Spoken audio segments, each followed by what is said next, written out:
Chaque jour, des millions de regards se lèvent vers la majestueuse cathédrale Notre-Dame de Paris, admirant sans le savoir l'un des plus grands secrets jamais gravés dans la pierre. Ce qui semble être un simple chef-d'œuvre architectural se révèle être bien plus troublant. Un véritable grimoire alchimique monumental, un traité hermétique que les initiés du Moyen-Âge ont codifié sous les yeux de tous.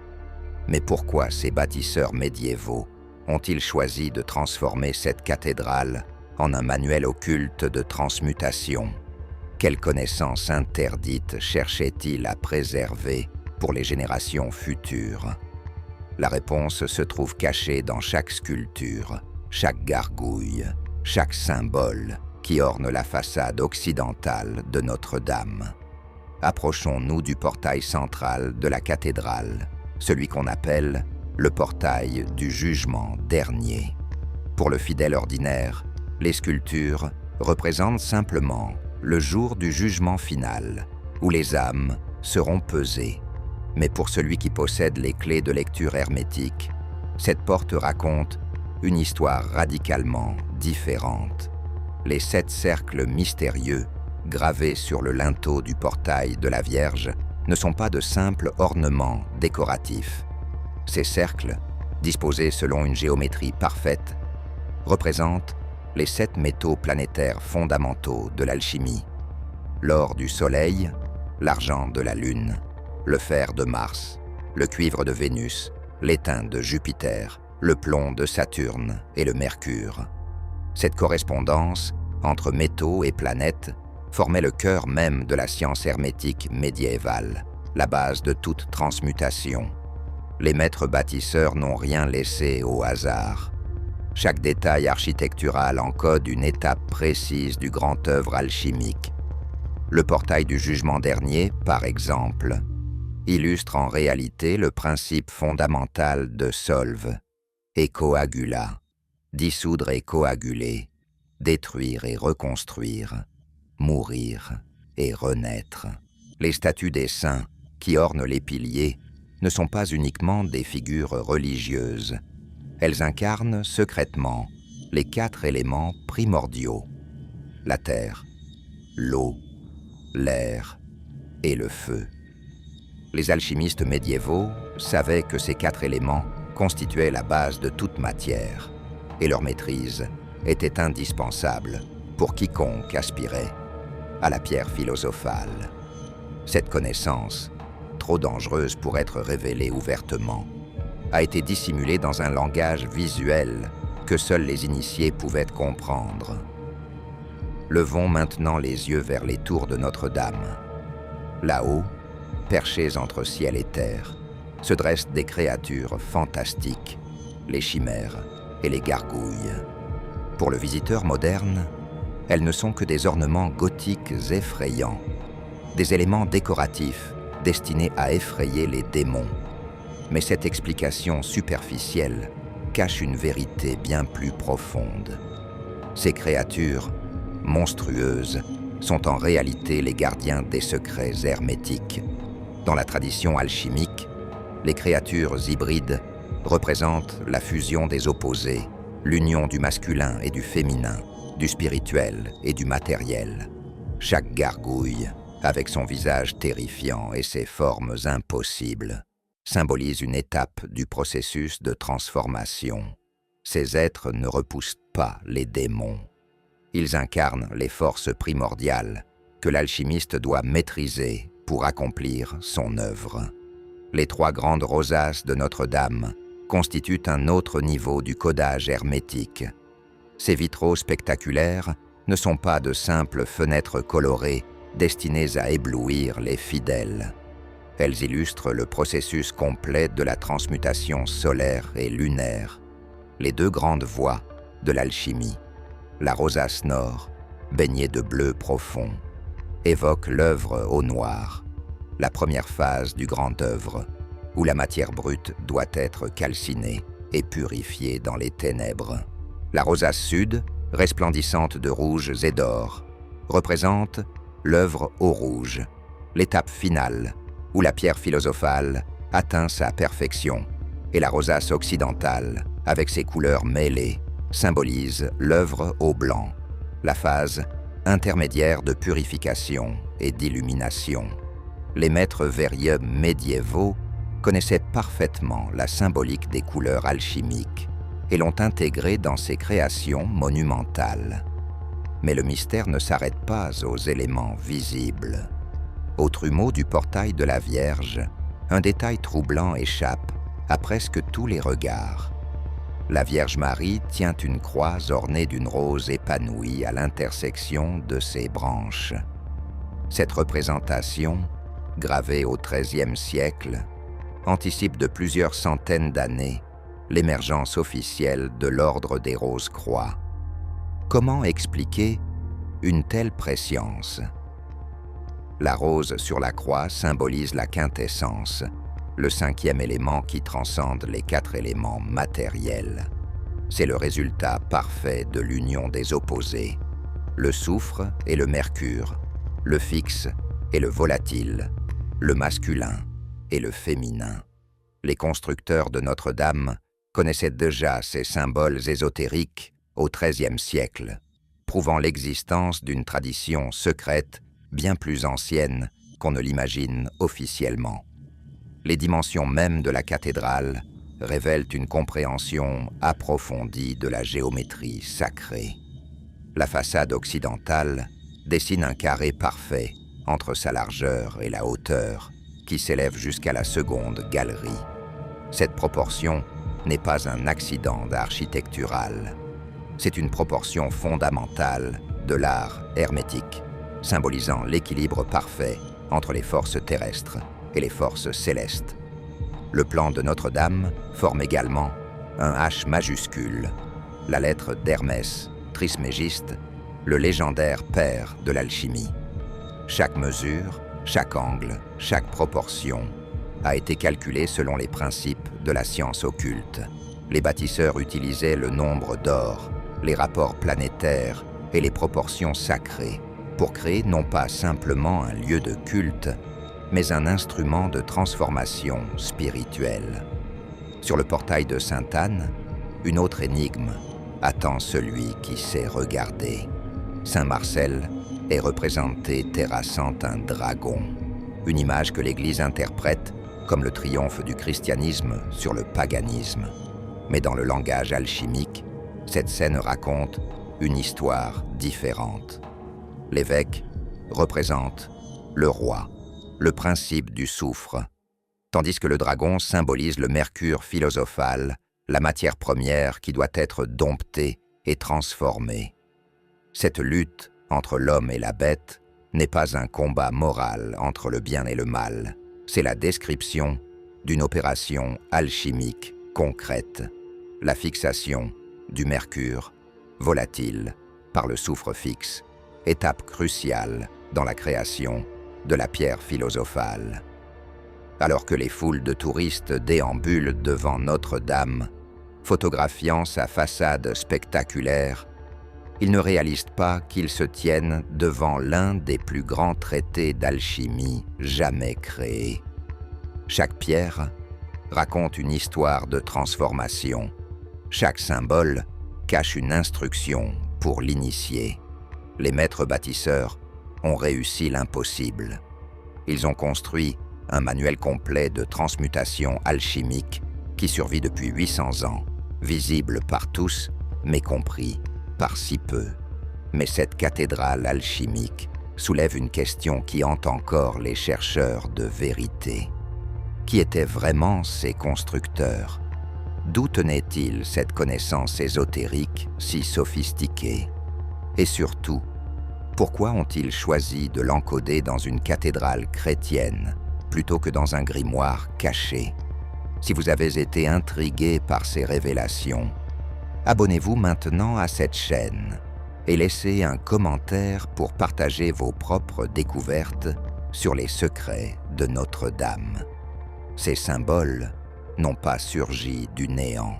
Ils sont l'héritage d'une tradition secrète qui remonte aux origines mêmes de l'alchimie chrétienne, une confrérie d'initiés qui a œuvré dans l'ombre pendant des siècles pour préserver une connaissance interdite. Cette société secrète de bâtisseurs alchimistes a laissé sa marque indélébile dans la pierre de Notre-Dame, créant un testament hermétique destiné à ceux qui auraient les yeux pour voir et l'intelligence pour comprendre. L'architecture de Notre-Dame cache bien plus que des symboles gravés dans la pierre. Derrière cette cathédrale se dissimule une confrérie secrète d'alchimistes architectes qui ont orchestré sa construction selon des principes hermétiques profonds. Ces hommes n'étaient pas de simples artisans pieux travaillant pour la gloire de Dieu. Ils étaient les gardiens d'une connaissance ancestrale, les héritiers d'une tradition ésotérique qui remonte au mystère de l'Égypte ancienne. Pour comprendre véritablement Notre-Dame, nous devons rencontrer les véritables architectes de ce temple alchimique, les maîtres du secret qui ont transformé cette cathédrale en un manuel de transmutation accessible à tous mais compréhensible uniquement par les initiés. Leur histoire commence au XIVe siècle, dans les ruelles étroites du Paris médiéval, là où un homme mystérieux allait devenir la figure emblématique de l'alchimie occidentale, Nicolas Flamel. Ce nom résonne comme une légende dans les couloirs de l'histoire ésotérique. Officiellement, il était un simple écrivain public, un scribe qui copiait des documents pour les bourgeois parisiens. Mais cette couverture modeste cachait l'un des plus grands alchimistes que le monde ait connu. Né vers 1330, Flamel a vécu plus de 80 ans, à une époque où la peste noire, la guerre de 100 ans et les famines fauchaient les Parisiens par milliers. Comment un simple copiste a-t-il pu atteindre un âge aussi avancé? La réponse troublante se trouve peut-être dans son supposé accès à l'élixir de longue vie, le second grand secret de l'alchimie après la pierre philosophale. Sa maison, la plus ancienne de Paris, se dresse toujours au 51 rue de Montmorency. Et voici le détail qui glace le sang. Cette maison se trouve à quelques centaines de mètres seulement de Notre-Dame. La légende raconte que Flamel découvrit un livre mystérieux en 1357, un manuscrit de 21 pages écrit par Abraham le Juif. Ce livre, orné de figures hiéroglyphiques incompréhensibles, promettait de révéler le secret de la transmutation des métaux. Pendant plus de 20 ans, Flamel étudia ce grimoire sans comprendre ses enseignements. Puis là, vers 1378, il entreprit un pèlerinage vers Saint-Jacques de Compostelle, prétendument pour demander l'aide divine. Mais sur le chemin du retour, il rencontra un sage juif converti qui lui expliqua enfin les secrets du manuscrit. De retour à Paris, Flamel aurait réussi la première transmutation du plomb en or le 17 janvier 1382, en présence de son épouse Pernelle. Cette date marque officiellement sa transformation d'un simple scribe en l'un des hommes les plus riches de Paris. Mais voici où l'histoire devient véritablement troublante. La fortune soudaine de Flamel n'était pas le seul mystère. Cet homme, qui prétendait avoir découvert la pierre philosophale, passait des heures devant les portails de Notre-Dame, étudiant obsessionnellement les sculptures alchimiques. Victor Hugo lui-même, dans son roman Notre-Dame de Paris, mentionne que Flamel scrutait particulièrement un corbeau sculpté sur le portail de gauche, convaincu que cet oiseau de pierre indiquait l'emplacement d'un trésor caché. Ce corbeau, dans le langage alchimique, symbolise la matière première en putréfaction, la phase initiale du grand œuvre. Les archives historiques confirment que Flamel finança personnellement plusieurs sculptures et modifications de l'église Saint-Jacques de la Boucherie, aujourd'hui disparue sauf sa tour. Mais certains symboles qu'il commanda pour cette église se retrouvent étrangement similaires à des motifs gravés sur Notre-Dame. La connexion entre Flamel et Notre-Dame ne s'arrête pas là. Une légende tenace affirme que le scribe alchimiste comprit le secret final de la pierre philosophale en contemplant la statue de Saint Marcel terrassant le dragon sur le portail de Notre-Dame.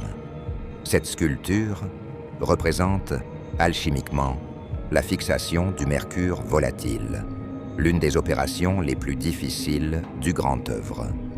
Est-ce une coïncidence si Flamel réussit sa première transmutation peu après avoir déchiffré ce symbole? Les sceptiques diront que oui, mais les initiés savent que dans le monde de l'alchimie, les coïncidences n'existent pas. Tout est connexion, tout est symbole, tout est révélation pour celui qui possède les yeux pour voir. Flamel mourut officiellement en 1418 et fut enterré dans l'église Saint-Jacques de la Boucherie.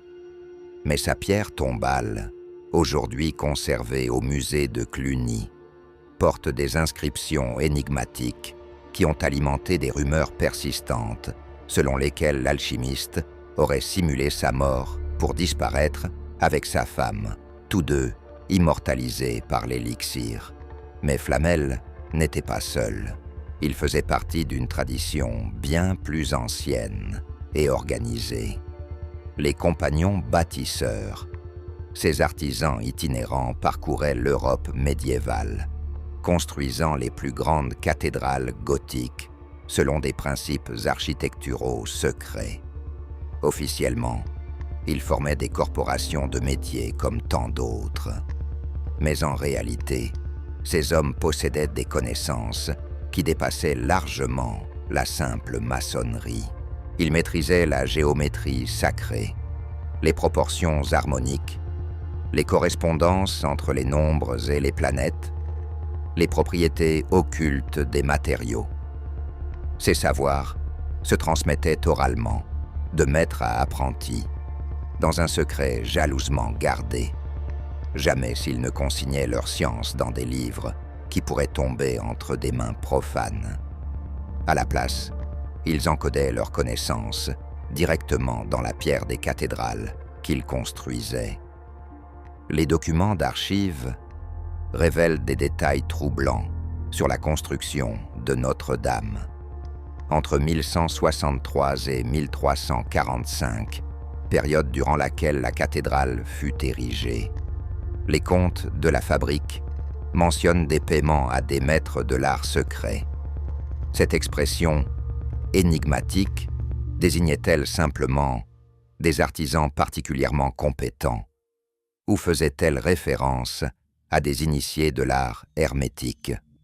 Les historiens académiques préfèrent la première interprétation. Mais pourquoi utiliser une formulation aussi mystérieuse pour de simples tailleurs de pierre? Les archives mentionnent également des réunions nocturnes dans la cathédrale inachevée, des cérémonies dont la nature exacte reste inconnue. Ces assemblées se déroulaient les samedis, jours de Saturne, la planète associée au plomb et à la transmutation alchimique. Pure coïncidence, encore une fois.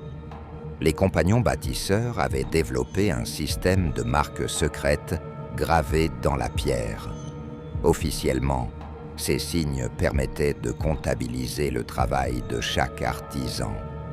Mais certaines de ces marques n'ont jamais pu être reliées à des ouvriers identifiés. Elles semblent plutôt fonctionner comme un langage codé, des instructions destinées aux initiés des générations futures. Sur les arcs boutants de Notre-Dame, sur les colonnes intérieures, dans des recoins accessibles uniquement aux bâtisseurs, on trouve des symboles géométriques complexes, des pentagrammes, des hexagrammes, des spirales, des carrés magiques. Ces signes ne servent aucun but architectural évident. Leur seule fonction semble être de transmettre une connaissance occulte. Les compagnons savaient qu'ils construisaient pour l'éternité.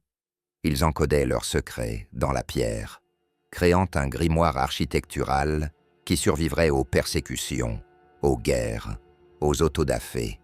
La transmission orale était au cœur du système compagnonique. Les apprentis passaient des années à apprendre non seulement les techniques de construction, mais aussi les principes ésotériques qui sous-tendaient l'architecture sacrée. On leur enseignait que chaque cathédrale devait être construite comme un corps humain, avec une tête vers l'Orient, des bras formant le transept, un cœur où se trouve l'autel. Cette anthropomorphisation de l'édifice n'était pas une simple métaphore poétique. C'était une instruction alchimique. La cathédrale devait fonctionner comme un corps vivant, capable de transformer l'énergie spirituelle. Les proportions de Notre-Dame suivaient le nombre d'or, la divine proportion qui régit la croissance des coquillages, des galaxies et de l'embryon humain. Cette connaissance mathématique sophistiquée, prétendument inconnue au Moyen Âge, se retrouve pourtant dans chaque mesure de la cathédrale. Comment expliquer cette apparente anachronie, sinon par l'existence d'une tradition secrète préservée depuis l'Antiquité? Au XXe siècle, un homme mystérieux allait révéler ses secrets au grand public. Fulcanelli, alchimiste dont l'identité réelle demeure inconnue à ce jour, publia en 1926 son ouvrage majeur, Le mystère des cathédrales. Dans ce livre révolutionnaire, Fulcanelli affirmait que Notre-Dame était un manuel alchimique complet en 3 dimensions. Chaque sculpture, chaque proportion, chaque détail architectural enseignait une étape du grand œuvre. L'auteur décrivait avec une précision troublante les symboles hermétiques gravés sur la façade occidentale, démontrant une connaissance approfondie à la fois de l'alchimie pratique et de l'architecture gothique. Mais qui était vraiment Fulcanelli? Son disciple, Eugène Cancelier, affirma toute sa vie que son maître avait réellement accompli la transmutation et atteint l'immortalité avant de disparaître volontairement. Les théories sur l'identité de Fulcanelli abondent. Était-ce le peintre Julien Champagne, le physicien Jules Viol, un collectif d'alchimistes utilisant un pseudonyme commun? Personne ne le sait avec certitude. Ce qui rend Fulcanelli particulièrement crédible, c'est la précision de ses observations. Il ne se contentait pas d'interpréter arbitrairement les sculptures. Il démontrait des correspondances exactes entre les symboles de Notre-Dame et les opérations alchimiques décrites dans les grimoires médiévaux. Par exemple, il identifiait sur le portail du jugement dernier la représentation de l'athanor, le four philosophique.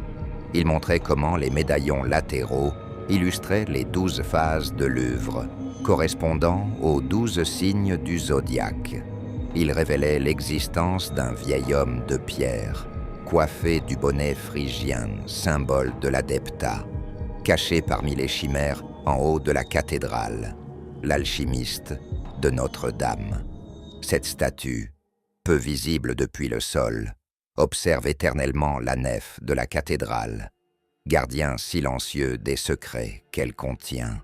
Comment Fulcanelli possédait-il ces connaissances, si personne avant lui n'avait publiquement décodé Notre-Dame? Soit il avait accès à des manuscrits perdus, soit il appartenait lui-même à une lignée secrète d'initiés. Le livre de Fulcanelli déclencha une véritable renaissance de l'intérêt pour l'alchimie au XXe siècle. Des générations d'étudiants de l'art hermétique se rendirent à Notre-Dame pour vérifier ses affirmations. Et effectivement, tout ce qu'il décrivait était là, gravé dans la pierre depuis 800 ans. Les médaillons des vices et vertus que l'Église interprétait comme des leçons morales simples révélait, sous l'analyse alchimique, des instructions précises sur les températures, les durées de calcination, les signes de réussite ou d'échec des opérations. La salamandre sculptée sur la porte rouge n'était pas un simple ornement fantastique, mais le symbole du feu philosophique qui ne brûle pas. Les vierges sages et les vierges folles du portail du jugement n'illustraient pas uniquement la parabole évangélique, mais représentaient les opérations réussies et ratées de l'alchimiste. Fulcanelli avait raison. Notre-Dame était effectivement un livre de pierre hermétique. Mais pourquoi ces alchimistes médiévaux ont-ils choisi une cathédrale chrétienne pour encoder leur science? La réponse révèle une stratégie brillante. L'Église elle-même, sans le savoir, protégeait les secrets alchimiques qu'elle aurait condamnés si elle les avait compris. Les bâtisseurs utilisaient le langage chrétien comme couverture pour transmettre une connaissance qui dépassait largement le cadre religieux officiel. La Vierge Marie, par exemple, représentait en surface la mère de Jésus, mais pour l'initié, elle symbolisait la matière première, la substance originelle à partir de laquelle tout est créé. Le Christ en croix illustrait non seulement la passion, mais aussi le solve et coagula, la dissolution et la coagulation de la matière philosophique. Cette double lecture permettait aux symboles alchimiques de survivre sous le regard même de l'autorité ecclésiastique. Les prêtres voyaient des saints et des scènes bibliques. Les initiés voyaient des instructions pour accomplir le grand œuvre. Cette stratégie était nécessaire car l'Église médiévale considérait l'alchimie avec une profonde méfiance. Bien que certains clercs érudits, comme Albert le Grand ou Roger Bacon, s'y intéressaient, l'alchimie était officiellement suspecte d'hérésie. Prétendre pouvoir transmuter les métaux semblait défier l'ordre divin de la création. Chercher l'immortalité par l'élixir apparaissait comme une usurpation des prérogatives divines. Les alchimistes risquaient l'accusation de sorcellerie, la confiscation de leurs biens, voire le bûcher. Dans ce contexte dangereux, graver leurs secrets dans la façade d'une cathédrale était un coup de génie. Qui aurait soupçonné que ces sculptures pieuses et cachaient les formules de la transmutation? L'Église elle-même finançait et protégeait involontairement la préservation d'une connaissance qu'elle aurait cherché à détruire si elle l'avait reconnue. Les alchimistes du XIVe siècle se réunissaient régulièrement devant les portails de Notre-Dame, particulièrement le samedi. Ces assemblées n'étaient pas des cérémonies occultes flamboyantes, c'étaient des rencontres discrètes où les adeptes discutaient de leurs travaux de la semaine, partageaient leurs découvertes, débattaient de l'interprétation des symboles. Un témoin de l'époque, Denis Zacher, confirme que ces réunions se maintenaient encore en 1539. Notre-Dame fonctionnait ainsi comme une université secrète de l'alchimie, un lieu où la transmission de la connaissance se faisait de bouche à oreille, sous couvert d'admirer l'architecture de la cathédrale. Les passants ordinaires ne voyaient que des hommes pieux contemplant la façade. Ils ne réalisaient pas qu'ils assistaient à une session d'enseignement ésotérique en plein air. Cette dissimulation, par l'évidence, était la meilleure des protections. La confrérie secrète des alchimistes de Notre-Dame ne se limitait pas aux artisans et aux scribes. Des personnages puissants, des nobles, voire des évêques, appartenaient à ce réseau clandestin. Guillaume de Paris, évêque au XIIIe siècle, supervisait la construction de Notre-Dame. Victor Hugo affirme que cet évêque était lui-même un adepte de l'art hermétique et qu'il encouragea l'intégration des symboles alchimiques dans la cathédrale. Cette affirmation est-elle crédible? Les historiens académiques la rejettent, mais des détails troublants suggèrent que Hugo avait peut-être accès à des sources aujourd'hui perdues. L'évêque Guillaume possédait une bibliothèque personnelle contenant des manuscrits d'alchimie. Il entretenait des correspondances avec des érudits connus pour leurs intérêts hermétiques. Et sous son épiscopat, Notre-Dame acquit précisément les sculptures les plus explicitement alchimiques. Simple coïncidence, aujourd'hui encore, malgré 8 siècles de recherche, de restauration, d'études architecturales, Notre-Dame continue de garder ses secrets. Des chambres scellées découvertes récemment dans les tours n'ont jamais été ouvertes. Des inscriptions cryptées sur certaines pierres n'ont jamais été déchiffrées.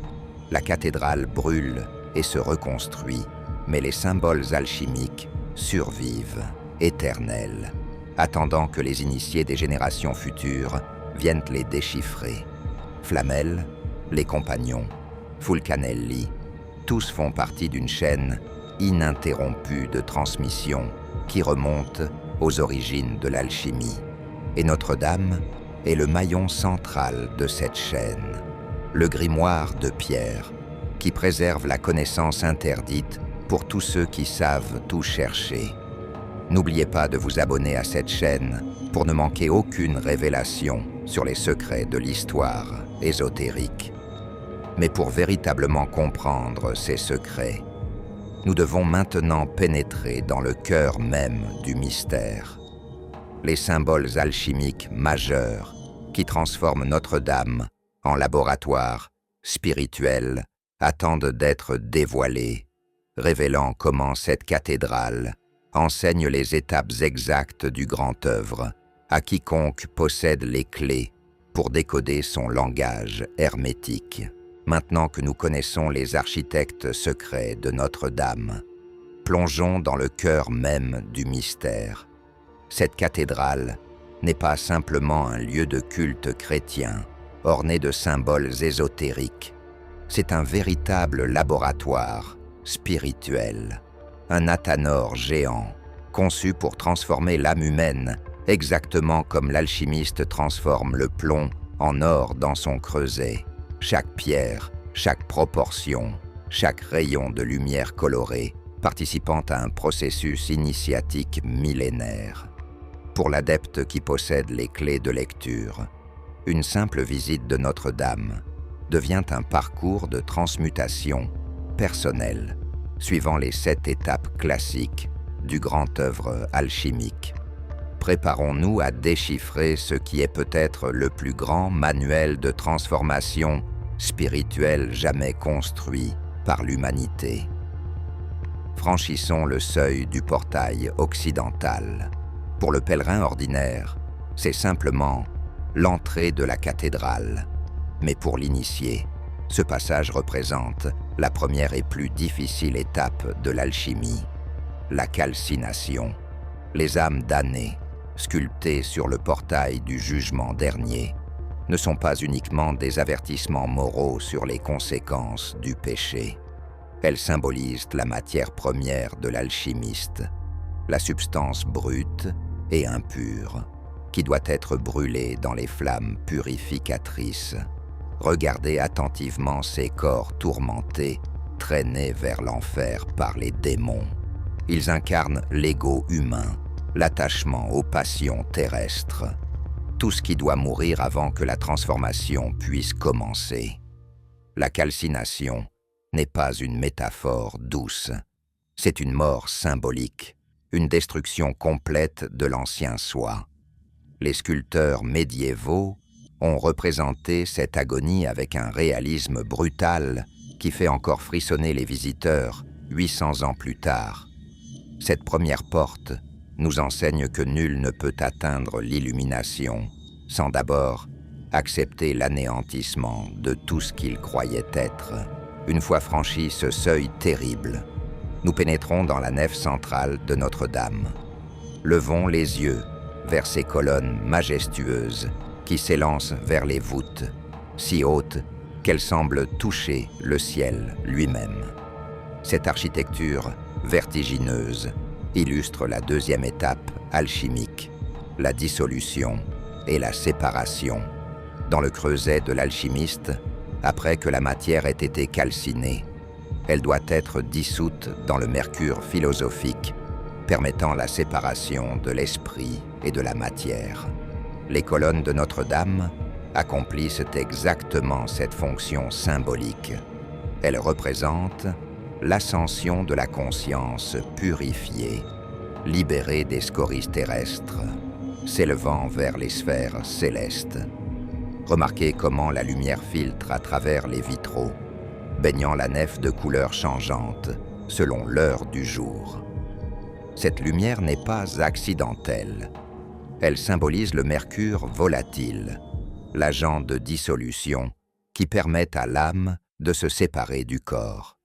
En marchant le long de cette nef, le visiteur initié revit consciemment cette séparation, sentant son esprit se détacher progressivement des préoccupations matérielles, s'élevant vers une compréhension plus subtile de l'existence. Avançons maintenant jusqu'au transept, cette intersection perpendiculaire qui forme la croix caractéristique de toute cathédrale gothique. Mais pourquoi une croix ? L'Église affirme qu'elle symbolise le sacrifice du Christ. Les alchimistes savent qu'elle représente bien davantage la conjonction des opposés. Troisième étape cruciale du grand œuvre. Le transept qui court de nord en sud intersecte la nef qui va d'ouest en est, créant le point central où toutes les forces convergent. Ce croisement n'est pas seulement géométrique, il est cosmique. Il symbolise l'union du masculin et du féminin, du soufre et du mercure, du fixe et du volatile, du soleil et de la lune. Ici, au cœur même de Notre-Dame, les contraires qui semblaient irréconciliables fusionnent en une unité transcendante. Les alchimistes appellent cette phase les noces chimiques, le mariage sacré qui produit l'enfant philosophal. Observez comment la lumière tombe différemment dans chaque bras du transept, froide et bleue au nord, chaude et dorée au sud. Ces deux qualités de lumière se rencontrent précisément au centre, créant un équilibre parfait. L'adepte qui médite à cet endroit ressent physiquement cette union des polarités, une harmonie qui transcende toutes les dualités de l'existence ordinaire. Continuons vers le cœur de la cathédrale, cette zone sacrée baignée de la lumière colorée des vitraux, là où se trouve l'autel principal. Pour le prêtre, c'est le lieu du sacrifice eucharistique. Pour l'alchimiste, c'est l'espace où se déroule la fermentation, quatrième étape de la transmutation. Après que les opposés se soient unis, la matière philosophique doit fermenter, mourir et renaître transformée. Cette phase correspond à la putréfaction dans le langage alchimique, moment où la matière noircit complètement avant de révéler ses propriétés miraculeuses. Le cœur de Notre-Dame, avec ses vitraux éclatants et son orientation vers l'Orient, symbolise cette renaissance. La lumière qui pénètre à travers les couleurs vives représente l'esprit divin, infusant la matière morte, lui redonnant vie sous une forme supérieure. Remarquez comment les vitraux du cœur sont plus élaborés, plus riches que ceux de la nef. Cette progression n'est pas esthétique, mais initiatique. Elle marque l'évolution de la conscience, depuis la purification initiale jusqu'à la renaissance spirituelle. L'adepte qui atteint ce point de la cathédrale a symboliquement traversé la mort de l'ego et commence à renaître en être nouveau. Maintenant, si nous pouvions accéder aux tours jumelles de Notre-Dame, nous comprendrions la cinquième étape, la distillation. Ces deux tours qui s'élèvent majestueusement vers le ciel ne sont pas simplement des clochers. Elles représentent la double élévation nécessaire pour atteindre la perfection alchimique. Dans le laboratoire, l'alchimiste distille sa matière encore et encore, séparant le pur de l'impur, concentrant l'essence divine. Les tours de Notre-Dame accomplissent symboliquement cette même fonction.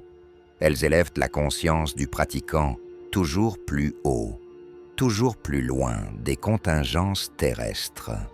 La vue depuis le sommet des tours transformait littéralement la perception. Paris s'étendait en miniature, insignifiant, tandis que le ciel immense dominait l'horizon. Cette expérience n'était pas touristique, mais initiatique, forçant l'adepte à réaliser la petitesse de ses préoccupations matérielles face à l'immensité cosmique.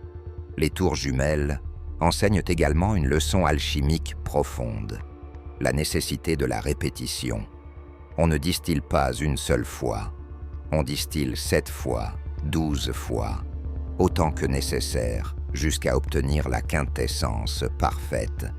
Mais le secret le plus extraordinaire de Notre-Dame se révèle dans ces 3 grandes rosaces.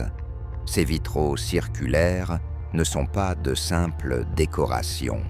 Ils incarnent les 3 principes fondamentaux de l'alchimie: le soufre, le mercure et le sel. La rosace sud, éclatante de rouges et d'or, représente le soufre, principe actif, masculin, le feu qui transforme.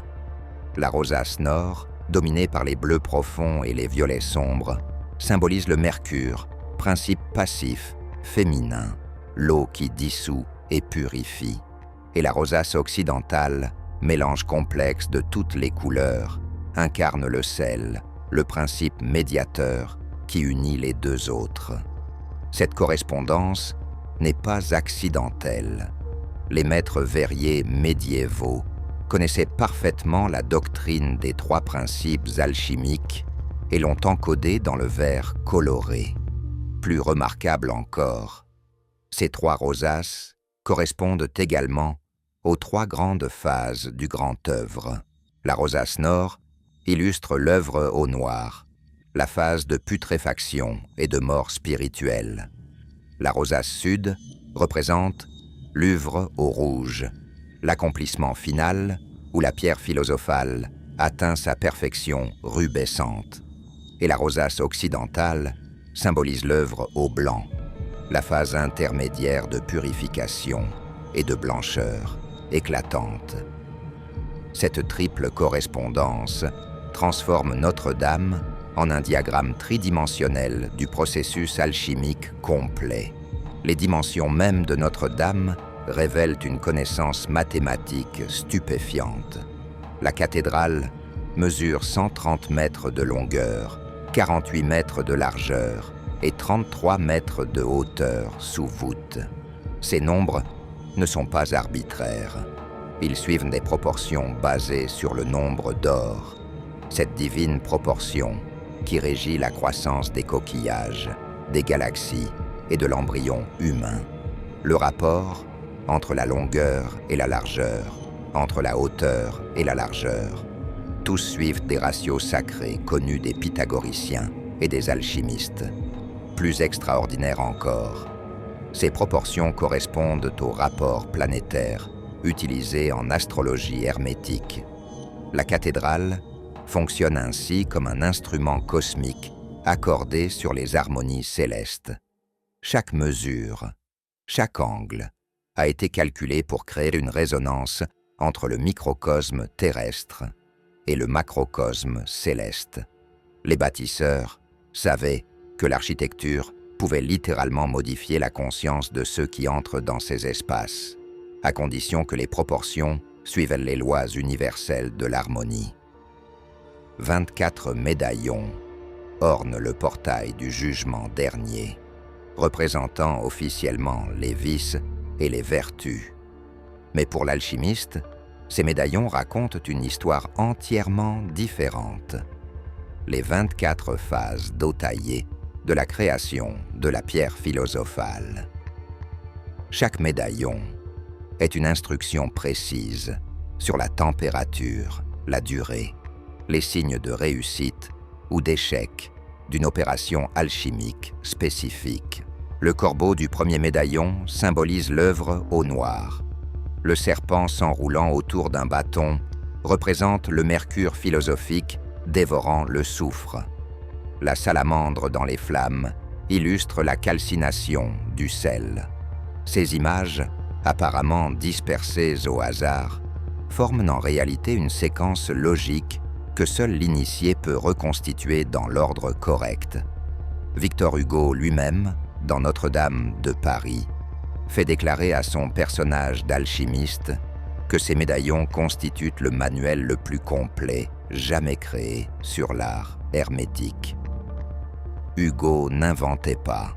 Il rapportait une tradition orale préservée depuis des siècles parmi les cercles ésotériques parisiens.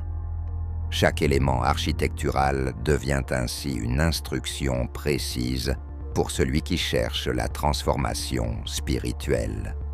La simple visite de Notre-Dame se transforme en véritable parcours initiatique pour l'adepte éclairé. En entrant par le portail occidental, l'initié accepte symboliquement la mort de son ego. En marchant le long de la nef, il dissout les attachements matériels. Au transept, il unit les contraires en lui-même. Dans le cœur, il renaît spirituellement. En contemplant les tours, il distille sa conscience. Et devant les rosaces, il comprend enfin les trois principes qui gouvernent toute transmutation. Cette progression n'est pas théorique. Elle est architecturale, physique, vécue. Notre-Dame fonctionne comme une machine à transformer les âmes, un athanor géant, où l'humain ordinaire peut devenir l'adepte illuminé. Ces symboles visibles ne sont que la surface du mystère. Sous les pierres de Notre-Dame se cachent des secrets encore plus profonds, des espaces oubliés où se pratiquaient peut-être les rituels interdits qui transformaient véritablement la matière et l'esprit selon les enseignements hermétiques les plus dangereux. Les symboles visibles de Notre-Dame ne sont que la façade d'un mystère bien plus profond. Sous ces pierres, dans ces recoins inaccessibles, se cachent des espaces oubliés où se pratiquaient peut-être des rituels que l'Église elle-même ne soupçonnait pas. Car Notre-Dame n'était pas qu'un manuel théorique de transformation alchimique gravé dans la pierre. C'était un laboratoire opératif, un athanor géant, où des opérations hermétiques réelles se déroulaient dans l'ombre, loin des regards profanes. Les découvertes archéologiques récentes, les témoignages historiques et les légendes persistantes révèlent une réalité troublante. Cette cathédrale fut le théâtre de pratiques ésotériques dont nous commençons seulement à mesurer l'ampleur. Descendons sous le parvis de Notre-Dame, dans les entrailles de l'île de la Cité. Les fouilles archéologiques menées entre 1965 et 1970 ont révélé un enchevêtrement stupéfiant de vestiges s'étendant sur 2000 ans d'histoire. Mais ce qui trouble les archéologues, c'est la découverte de symboles païens, côtoyant des inscriptions chrétiennes, des cercles sculptés, des pentagones, des spirales gravées dans la pierre, datant d'époques précédant largement la construction de la cathédrale. Ces motifs ne sont pas romans, pas chrétiens. Ils rappellent étrangement les signes utilisés par les druides celtes. Une découverte particulièrement significative fut celle du pilier des Nautes, découvert au XVIIIe siècle sous le chœur de Notre-Dame. Ce pilier gallo-romain, dédié à Jupiter mais représentant également des divinités celtes, prouve que le site de Notre-Dame était déjà un lieu sacré bien avant le christianisme.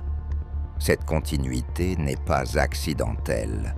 Les alchimistes médiévaux cherchaient délibérément des sites de pouvoir, des endroits où les énergies telluriques convergeaient. Les anciens temples païens marquaient précisément ces lieux.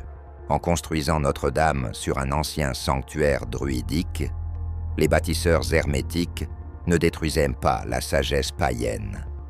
Ils la fusionnaient avec la tradition alchimique chrétienne. Les druides connaissaient les secrets des plantes, des métaux, des transformations naturelles.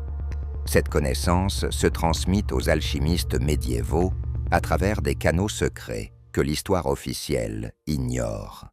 Dans les souterrains de Notre-Dame, cette fusion de traditions devient tangible. Des inscriptions en latin côtoient des symboles celtiques. Des croix chrétiennes se superposent à des pentagrammes païens. Ce syncrétisme n'est pas confusion, mais synthèse. La grande sagesse hermétique qui unit toutes les traditions initiatiques de l'humanité.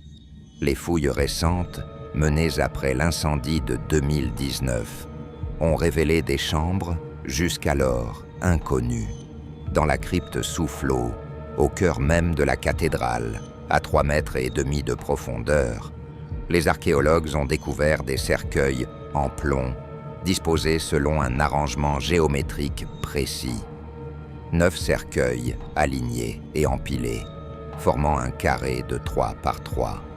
Ce nombre n'est pas anodin. 9 est le chiffre de l'accomplissement en alchimie, représentant les 9 étapes du grand œuvre. Pourquoi ces cercueils ont-ils été déplacés là, selon cette configuration spécifique? Les archives mentionnent des transferts au XVIIIe siècle, mais ne donnent aucune raison satisfaisante pour cet arrangement ritualisé. Une hypothèse troublante émerge. Ces corps servaient-ils de fondation énergétique, de relais pour les opérations alchimiques pratiquées dans la cathédrale? Les anciennes traditions hermétiques parlent de l'utilisation des morts comme condensateur d'énergie spirituelle. Plus inquiétant encore, les archives ecclésiastiques révèlent l'existence de chambres de méditation dans les tours de Notre-Dame, accessibles uniquement aux chanoines les plus élevés de la hiérarchie. Ces pièces, fermées par des portes de bronze massif, ne figurent sur aucun plan architectural public. Des témoignages du XVIIe siècle mentionnent des cérémonies nocturnes se déroulant dans ces chambres lors des équinoxes et des solstices, moments où les énergies cosmiques atteignent leur point d'équilibre ou de maximum. Que faisaient exactement ces chanoines dans ces chambres secrètes à des moments astronomiquement précis? Les registres parlent pudiquement de méditation et de prière. Mais pourquoi de telles cérémonies nécessitaient-elles un tel secret? Pourquoi ces chambres devaient-elles être verrouillées et inaccessibles aux autres membres du clergé? Un témoignage particulièrement révélateur provient de l'alchimiste Jean Terrasson au XVIIe siècle. Dans un manuscrit conservé à la Bibliothèque nationale, il mentionne l'existence de l'athanor de Notre-Dame, un four alchimique secret intégré quelque part dans la structure de la cathédrale. Selon Terrasson, ce four fonctionnait en permanence, maintenu à température constante par un système ingénieux utilisant la chaleur naturelle montant du sol et la circulation d'air à travers les arcs-boutants. L'emplacement exact de cet athanor n'a jamais été révélé, mais Terrasson affirme qu'il se trouvait dans une chambre accessible uniquement depuis les souterrains, une pièce que les plans officiels ne montrent pas. Existait-il vraiment? Les recherches modernes n'ont jamais retrouvé cet athanor. Mais alors, pourquoi plusieurs alchimistes des XVIe et XVIIe siècles mentionnent-ils tous ce four secret dans leurs écrits? La charpente médiévale de Notre-Dame, cette forêt de 1000 chênes détruite en 2019, contenait elle aussi des secrets. Les charpentiers modernes qui ont étudié les vestiges carbonisés avant la reconstruction ont découvert des marques étranges gravées sur certaines poutres. Officiellement, ces signes servaient à identifier les différentes pièces lors de l'assemblage. Mais certaines marques ne correspondent à aucun système de numérotation logique. des pentagrammes inversés, des croix à 8 branches, des spirales complexes apparaissaient sur des poutres maîtresses à des emplacements spécifiques. Les compagnons du devoir qui ont reconstruit la charpente ont reproduit ces marques, perpétuant une tradition qu'ils ne comprennent peut-être pas entièrement. Ces signes fonctionnaient-ils comme des sceaux de protection? Étaient-ils des instructions codées pour les initiés? La charpente n'était-elle pas simplement structurale, mais aussi énergétique, canalisant des forces selon des principes hermétiques? Les légendes de trésors cachés dans les murs de Notre-Dame persistent depuis des siècles. Mais contrairement à ce que croient les chasseurs de trésors amateurs, il ne s'agit pas d'or physique. Les alchimistes parlent de manuscrits, de grimoires, contenant des formules perdues de transmutation. Nicolas Flamel, lui-même, aurait caché des copies de son livre mystérieux dans une cavité secrète de Notre-Dame, assurance contre la perte de sa connaissance. Des recherches menées au XIXe siècle par des sociétés occultes mentionnent la découverte temporaire de parchemins dans un espace scellé derrière l'autel. Mais ces documents disparurent mystérieusement avant d'être étudiés. Violent-le-Duc, lors de ses restaurations, découvrit-il ces manuscrits? Son intérêt pour l'alchimie est documenté. A-t-il trouvé et dissimulé à nouveau ces textes, les protégeant pour les générations futures d'initiés? Les vitraux de Notre-Dame ne servaient pas uniquement à raconter des histoires bibliques ou à créer une ambiance spirituelle. Ils fonctionnaient comme des horloges solaires alchimiques d'une précision remarquable. À des moments spécifiques de l'année, la lumière traversant certains vitraux projetait des taches de couleur sur des points précis du sol de la cathédrale. Ces projections colorées marquèrent les moments optimaux pour commencer certaines opérations alchimiques. Au solstice d'hiver, un rayon rouge de la rosace sud illuminait exactement le médaillon alchimique du portail central. À l'équinoxe de printemps, la lumière bleue de la rosace nord créait un cercle parfait au centre du transept. Ces alignements ne sont pas accidentels. Ils nécessitent des calculs astronomiques et géométriques d'une sophistication extraordinaire. Les maîtres verriers médiévaux connaissaient non seulement l'art du verre coloré, mais aussi l'astronomie et les principes hermétiques liant les couleurs, les planètes et les moments propices aux transformations. Un détail particulièrement troublant concerne la cloche Emmanuel, la plus grande de Notre-Dame. Fondue en 1686, cette cloche de 13 tonnes présente des inscriptions latines officiellement religieuses. Mais une analyse attentive révèle des phrases ambiguës, pouvant être lues de deux manières. Chrétienne, en surface, alchimique, en profondeur. L'une d'elles se traduit littéralement par « Je transmute les âmes par le son ». Les alchimistes connaissaient le pouvoir des vibrations sonores sur la matière. Certains grimoires décrivent l'utilisation de sons spécifiques pour accélérer ou ralentir les réactions chimiques. La cloche Emmanuel fonctionnait-elle comme un instrument alchimique, créant des fréquences précises lors de ses sonneries? Les moments où elle sonnait correspondaient-ils aux phases lunaires favorables aux opérations hermétiques?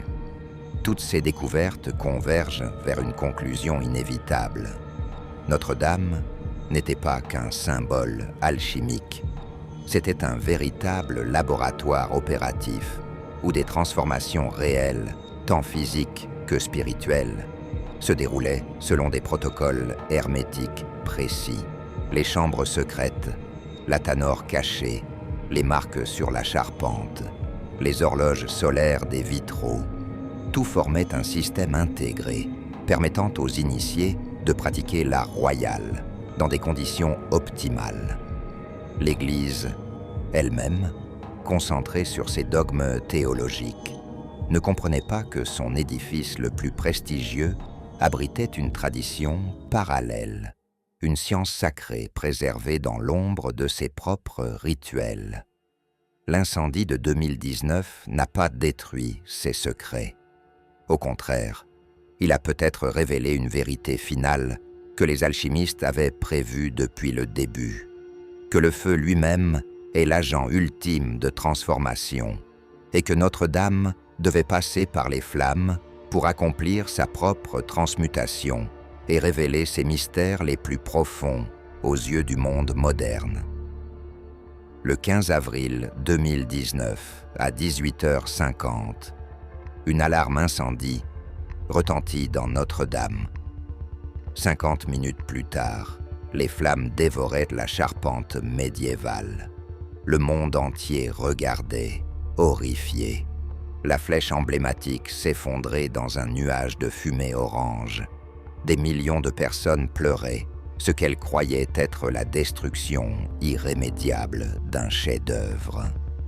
Mais pour ceux qui connaissent les secrets alchimiques de Notre-Dame, cet incendie révèle une vérité bien plus troublante. Et si ce feu n'était pas un accident, mais l'accomplissement d'une prophétie hermétique, vieille, de 800 ans?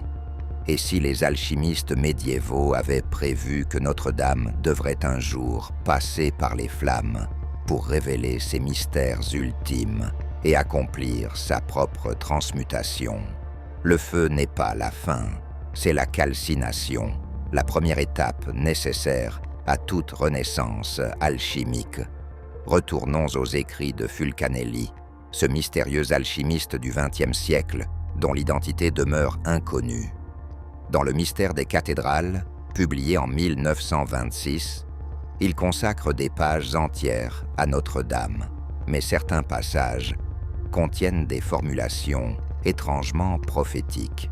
Il écrit « La cathédrale devra connaître le feu sacré avant que ses secrets les plus profonds ne soient révélés aux yeux du monde profane. » Plus loin, il mentionne que la forêt de chênes doit retourner aux flammes d'où elle est née, accomplissant ainsi le cycle éternel de mort et renaissance. Ces phrases, lues avant 2019, semblaient métaphoriques. Après l'incendie, elles acquièrent une dimension prophétique, glaçante. Fulcanelli savait-il quelque chose que nous ignorions? Avait-il accès à des manuscrits anciens prédisant cet événement? Ou possédait-il une compréhension si profonde des cycles alchimiques qu'il pouvait prédire le moment où Notre-Dame devrait traverser cette épreuve du feu? En alchimie, la calcination est l'étape initiale et indispensable du grand œuvre. La matière première doit être brûlée, réduite en cendres, purifiée par les flammes. Ce n'est qu'après cette destruction complète que la véritable transformation peut commencer. L'alchimiste ne craint pas le feu, il le recherche, sachant que sans cette mort symbolique, aucune renaissance n'est possible. Notre-Dame elle-même devait subir cette calcination.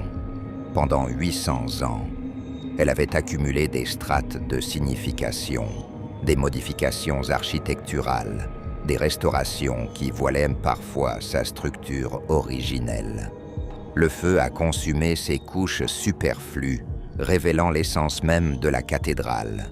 La charpente médiévale, cette forêt de 1000 chênes, est retournée aux flammes, exactement comme le décrit le processus alchimique. La matière ligneuse se transforme en fumée et en cendre, libérant l'esprit du bois qui s'élève vers le ciel. Cette transformation n'est pas une perte, mais une transmutation. La flèche qui s'effondre devient un symbole puissant de la doctrine hermétique. Cette flèche, reconstruite par Viollet-le-Duc au XIXe siècle, pointait vers le ciel depuis 96 mètres de hauteur. En numérologie alchimique, 9 plus 6 égale 15, le nombre de la connaissance hermétique. Sa chute ne représente pas un échec, mais une nécessité initiatique. Comme le phénix qui doit mourir dans les flammes pour renaître de ses cendres, la flèche devait tomber pour permettre une reconstruction consciente. Une renaissance où les secrets seraient mieux compris. L'alchimie enseigne que toute élévation spirituelle authentique doit d'abord passer par une descente, une humiliation, une mort symbolique. La flèche s'élevait trop haut, peut-être, séparant le ciel de la terre. Sa chute reconnecte Notre-Dame avec ses fondations souterraines, ses racines païennes, son ancrage tellurique. C'est seulement après cette reconnexion que l'élévation peut reprendre, mais cette fois de manière plus consciente et équilibrée. Les découvertes archéologiques faites pendant la Restauration confirment de manière spectaculaire cette interprétation. Les fouilles menées après l'incendie ont révélé des chambres et des objets jamais documentés auparavant. Dans la crypte Soufflot, les archéologues ont découvert non seulement les 9 cercueils en plomb disposés selon une géométrie rituelle, mais aussi des sarcophages mérovingiens datant du VIe siècle, bien antérieurs à la construction de la cathédrale. Ces tombes contenaient des objets surprenants, des coupes en verre gravées de symboles hermétiques, des anneaux portant des inscriptions en grec ancien évoquant les mystères d'Éleusis, des plaques de plomb inscrites de formules chimiques incompréhensibles pour l'époque. Ces découvertes prouvent que le site de Notre-Dame était un centre initiatique depuis au moins 1500 ans, peut-être davantage. Les strates se superposent, culte druidique celte, temple gallo-romain, sanctuaire mérovingien, cathédrale gothique. Chaque époque a ajouté sa pierre à l'édifice ésotérique, créant un palimpseste de traditions hermétiques. Plus troublant encore, des fondations romaines découvertes sous le chœur révèlent une orientation astronomique précise. Ces fondations, datant du 1er siècle, sont alignées sur le lever du soleil, au solstice d'été, avec une exactitude de quelques degrés seulement. Les bâtisseurs de la cathédrale gothique, 12 siècles plus tard, ont respecté cette orientation, l'intégrant dans leur propre structure. Comment savaient-ils que ces fondations existaient, enfouies sous plusieurs mètres de terre et de débris? Comment ont-ils pu les aligner si parfaitement avec leur propre construction? Cette continuité suggère une transmission ininterrompue de connaissances, une chaîne initiatique préservant les secrets du site à travers les siècles et les changements de religion. Le site lui-même possède un pouvoir, une sacralité intrinsèque que chaque tradition a reconnue et préservée à sa manière. Les architectes modernes, chargés de la reconstruction, ont fait des découvertes stupéfiantes en analysant la structure originale. Les calculs géométriques, intégrés dans les proportions de Notre-Dame, révèlent une sophistication mathématique qui dépasse largement les capacités techniques supposées du XIIe siècle. Les rapports entre les différentes parties de la cathédrale suivent non seulement le nombre d'or, mais aussi des séquences de Fibonacci, des proportions fractales que les mathématiques modernes n'ont découvertes qu'au XXe siècle. Comment les bâtisseurs médiévaux connaissaient-ils ces principes? Les historiens académiques parlent d'intuition géniale, de traditions empiriques transmises oralement. Mais cette explication ne suffit pas à expliquer la précision millimétrique de certains alignements, la complexité de certains ratios mathématiques. Une hypothèse plus troublante émerge.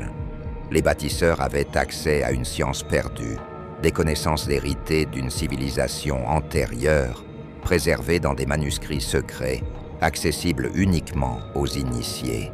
La reconstruction elle-même devient un acte alchimique conscient. Les 1400 chaînes, sélectionnées pour refaire la charpente, ne sont pas choisies au hasard. Ils proviennent de forêts spécifiques à travers toute la France, chaque région apportant sa contribution au puzzle. Les compagnons du devoir qui ont taillé ces poutres ont utilisé les techniques ancestrales, équarrissage manuel, assemblage à tenon et mortaise, sans clous ni vis métalliques. Mais ils ont également reproduit consciencieusement les marques mystérieuses gravées sur les poutres originales, ces signes hermétiques dont ils ne comprennent peut-être pas entièrement la signification. En reproduisant ces symboles, ils perpétuent une tradition magique, réactivant des sceaux de protection, des signatures énergétiques. La nouvelle forêt n'est pas une simple copie, c'est une renaissance consciente, une réincarnation architecturale où le savoir ancien fusionne avec la conscience moderne. Certains détails de la reconstruction révèlent une continuité ésotérique troublante. Les charpentiers ont découvert que les croissants de lune, gravés il y a 800 ans sur les poutres originales, correspondent exactement aux phases lunaires du mois où ces arbres furent abattus. Les bâtisseurs médiévaux ne coupaient pas leurs chênes n'importe quand. Ils attendaient la lune décroissante, moment où la sève descend, rendant le bois plus dur et plus résistant. Cette connaissance n'est pas technique, mais astrologique, hermétique. Les compagnons modernes ont respecté cette tradition, abattant les nouveaux chênes, également pendant la lune décroissante.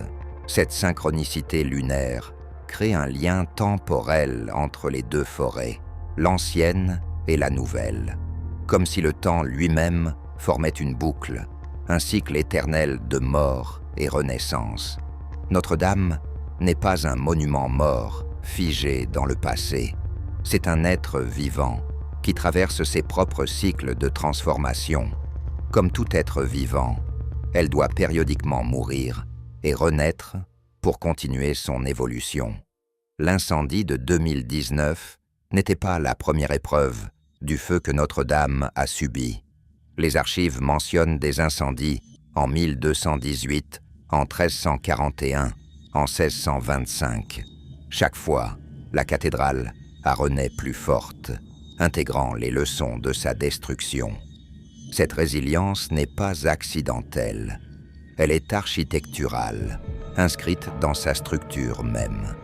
Les bâtisseurs ont conçu Notre-Dame pour survivre aux catastrophes, pour se régénérer. Les voûtes en pierre ont résisté aux flammes, protégeant l'intérieur comme un crâne protège le cerveau. La structure de pierre est le squelette immortel, tandis que la charpente de bois est l'élément mortel, destiné à brûler et renaître cycliquement. Cette vision de Notre-Dame comme organisme vivant rejoint les enseignements les plus profonds de l'alchimie. Le grand œuvre ne concerne pas simplement la transmutation des métaux, mais la transformation de toute existence. Chaque être, chaque structure, chaque civilisation doit périodiquement passer par le feu purificateur pour se renouveler.